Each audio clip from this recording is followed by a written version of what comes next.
days in Hamburg can feel either rushed or perfectly planned. It all comes down to how you move through the city. This itinerary keeps everything tight, starting in the historic warehouse district, moving through key museums and landmarks, and finishing in the nightlife of St. Pauli.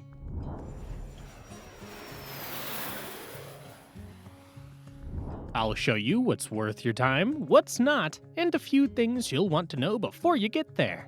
Make sure to subscribe and stay with me. Here's how to spend 2 days in Hamburg.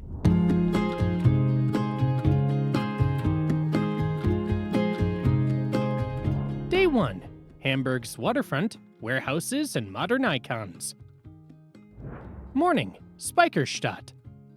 We're starting in Speicherstadt, a massive red-bricked warehouse district built on thousands of oak piles in the Elbe riverbed.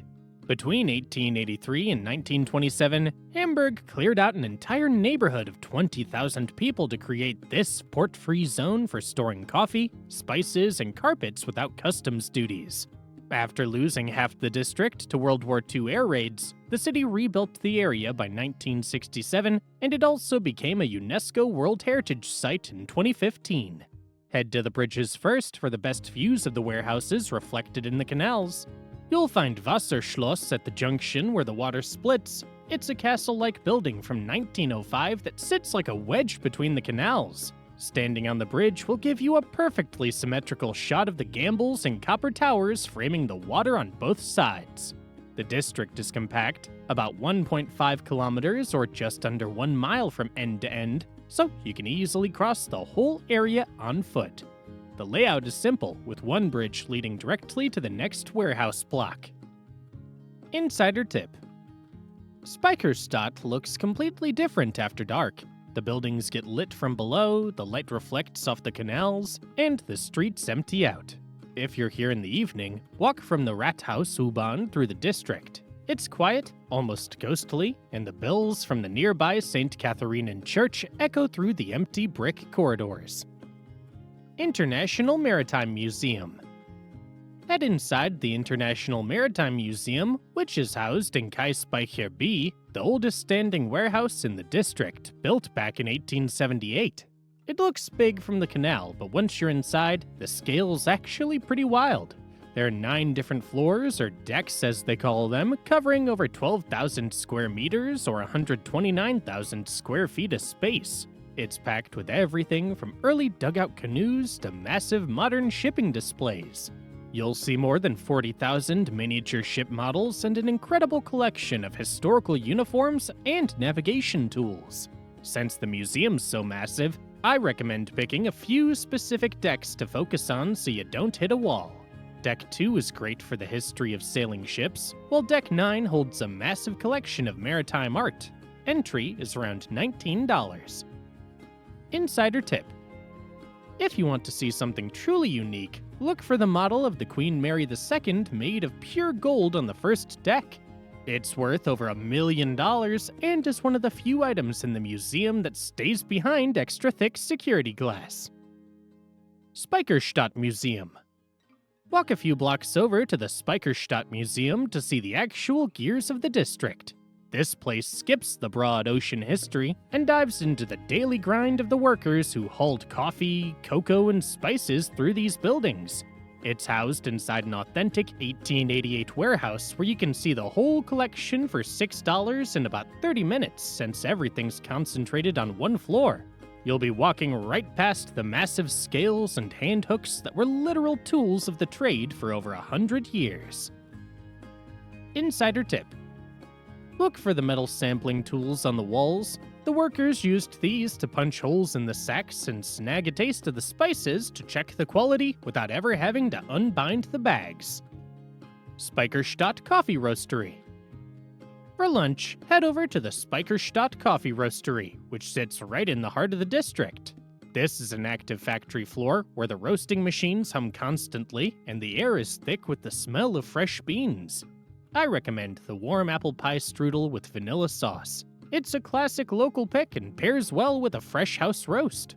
If you want something more substantial, they serve Flammkuchen, which is a thin, crispy German flatbread topped with bacon and cream.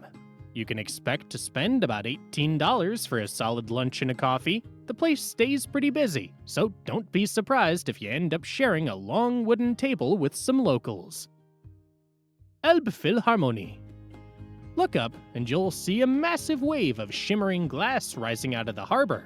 This is the Elbphilharmonie, a concert hall that finished construction in 2017 at the cost of nearly $1 billion. The design is pretty wild because the modern glass section sits directly atop an old red brick cocoa warehouse from the 1960s.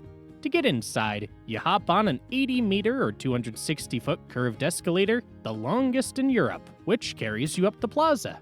The plaza is the public viewing deck sandwiched between the brick base and the glass top, standing 37 meters or 121 feet above the water. You can walk the entire perimeter of the building for a 360-degree view of the container cranes in the harbor and the church spires in the city center. Entry's free if you grab a ticket at the desk on the day of your visit, though I recommend paying $3 to reserve a slot online if you want to avoid waiting in a long line. Miniatur Wunderland. A short walk back into the warehouse district leads you to a place that sounds like it's for kids, but will honestly leave you staring at the floor in disbelief. Miniatur Wunderland is the largest model railway on Earth, covering over 1,600 square meters or about 17,000 square feet. It's a massive series of worlds with over 1,200 trains zipping through the Alps, the Grand Canyon, and a massive recreation of Hamburg. The details here are immense. There's a fully functioning airport where planes actually taxi and take off into the walls. And every 15 minutes, the room's lights dim to simulate nighttime so thousands of tiny LEDs can light up the cities. Tickets cost $24, and Germany's most popular attraction, you have to book your time slot weeks in advance. If you just show up, the wait times are usually measured in hours rather than minutes. Insider tip. Look for the hidden buttons along the exhibit railings. If you press them, they trigger tiny interactive scenes like a chocolate factory that spits out a real piece of candy or a miniature riot in a city square. Movie Golf.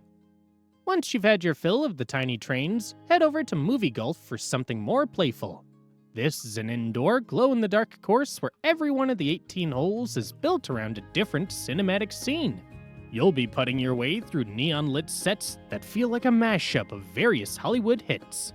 The full course takes about an hour to finish, and you can grab a putter and a fluorescent ball for $14. Since the entire place is indoors, it works regardless of the weather in Hamburg. Just grab your neon gear and see if you can sink a hole-in-one while surrounded by glowing movie sets. Evening. Dinner at Hobenköök restaurant and Markthalle. To wrap up the day, head to Hobenköök near the harbor. This place is a mix between a massive market hall and a restaurant tucked inside an old brick warehouse.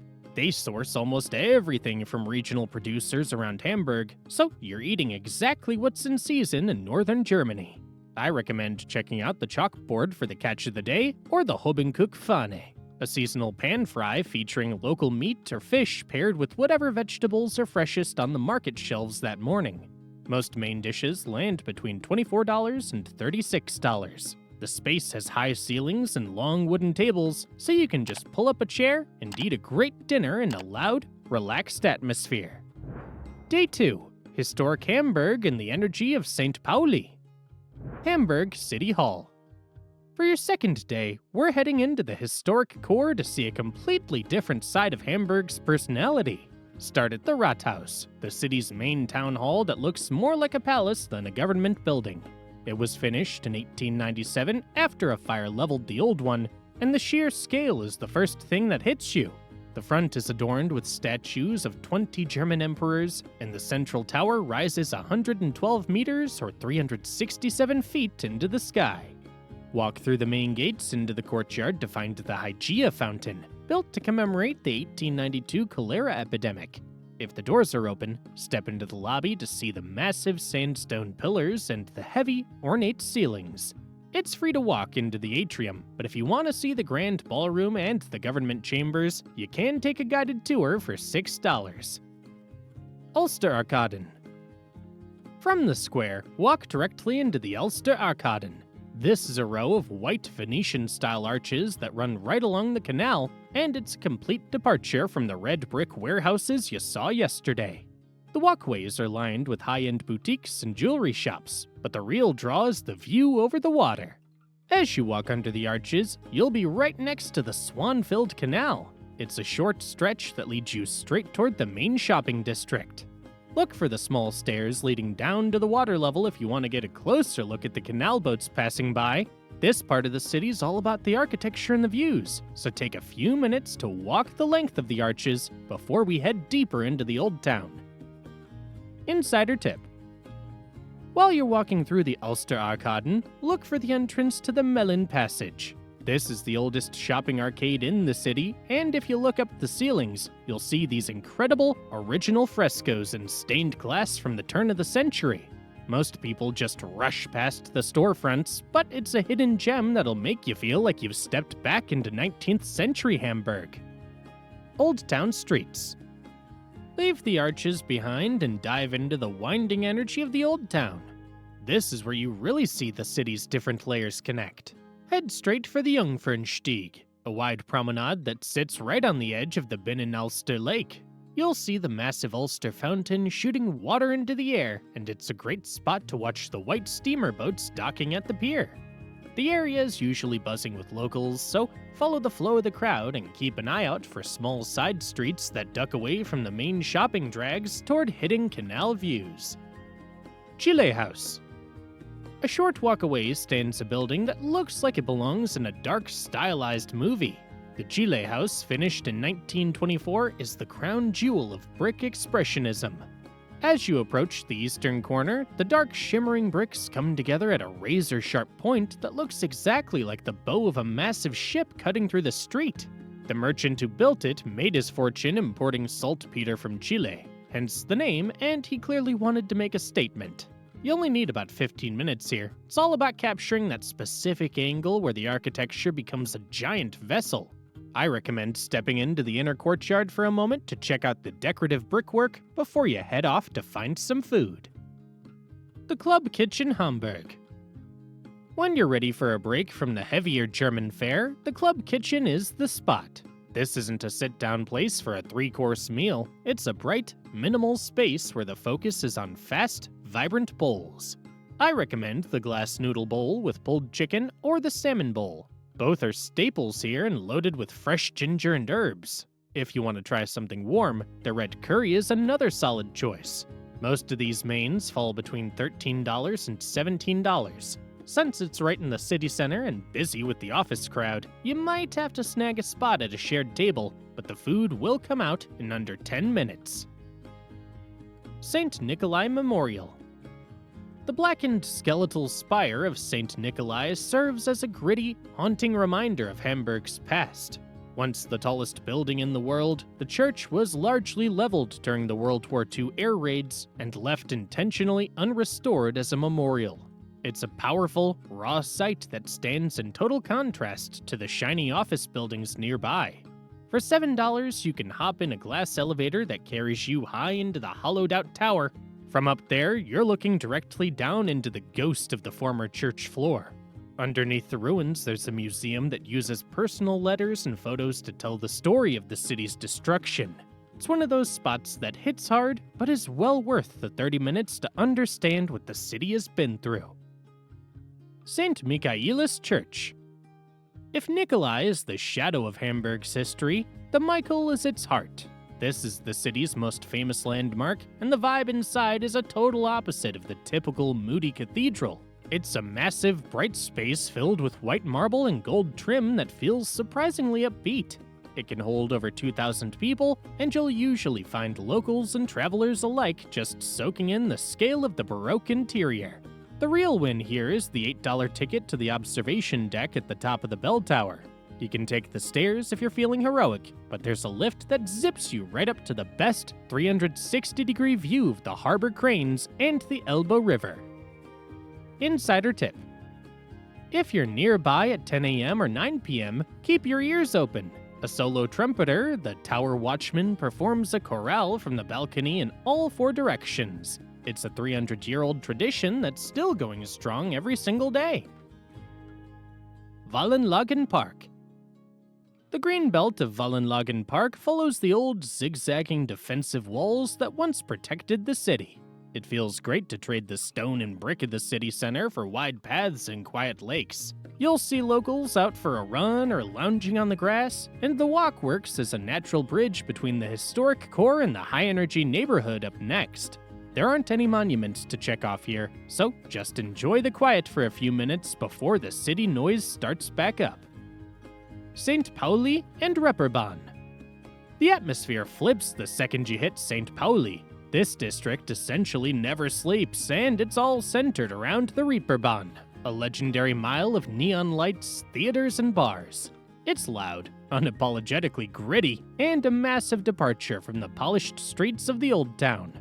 This is where the Beatles famously cut their teeth in underground clubs, and you can still feel that restless musical energy today.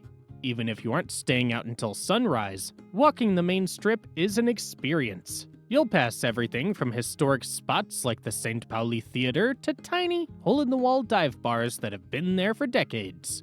The mix of old-school stage shows and modern nightlife only really starts to hum once the sun goes down.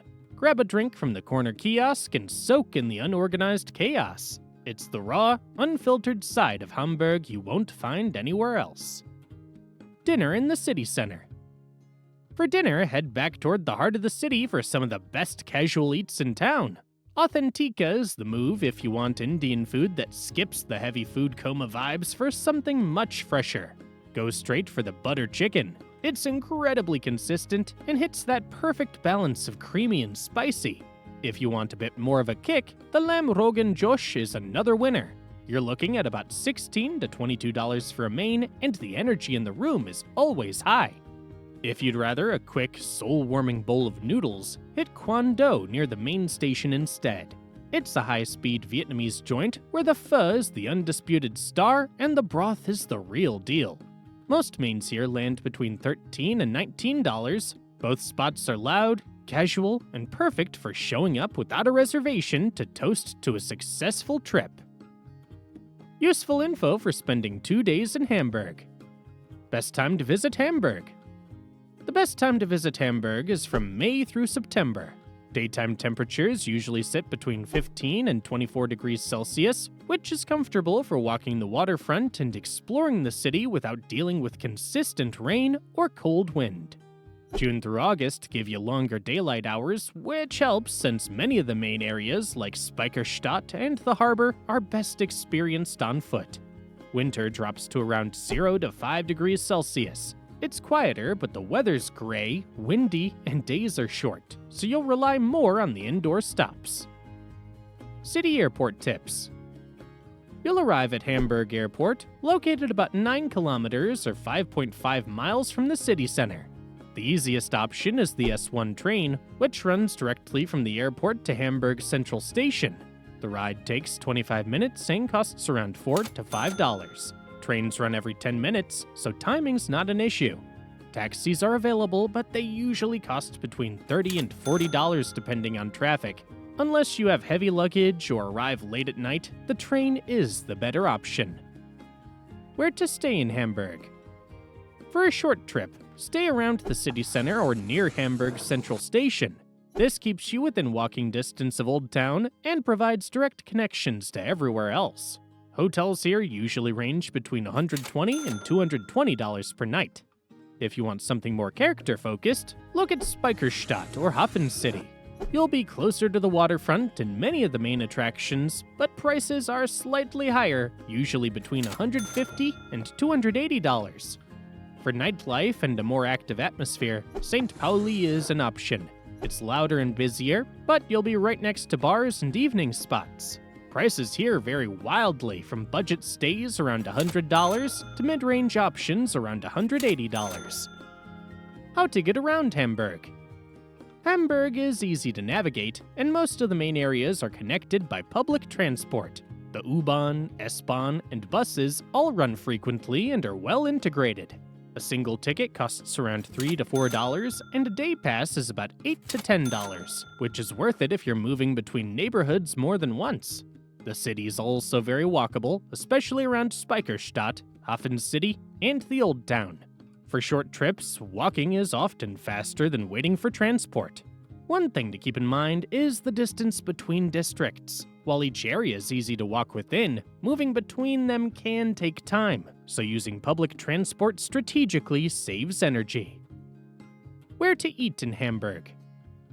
The food scene in Hamburg is spread out naturally across the Old Town and near the central station, so you won't have to hunt far for a great meal.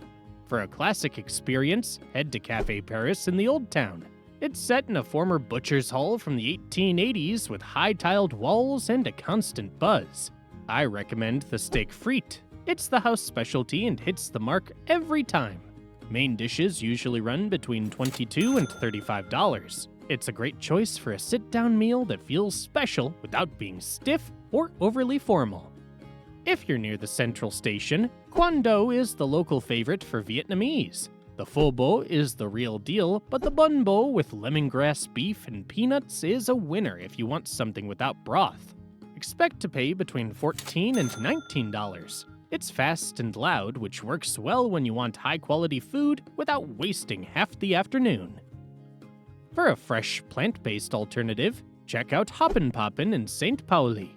This is a dedicated vegan spot where the menu changes seasonally, but the bowls and vegan burgers are always top tier. Most dishes land in the $14 to $18 range. The space is cozy and creative, proving you don't need meat for a filling, flavorful meal. That's 2 days in Hamburg, a city that stays interesting the whole way through, from the waterfront to the streets that don't feel polished or predictable. If this helped you map out your time here, hit like and subscribe for more guides. Heading to Berlin next? Check out the video right here. It's a completely different vibe, larger, more intense, and packed with neighborhoods that each tell a different part of the German story.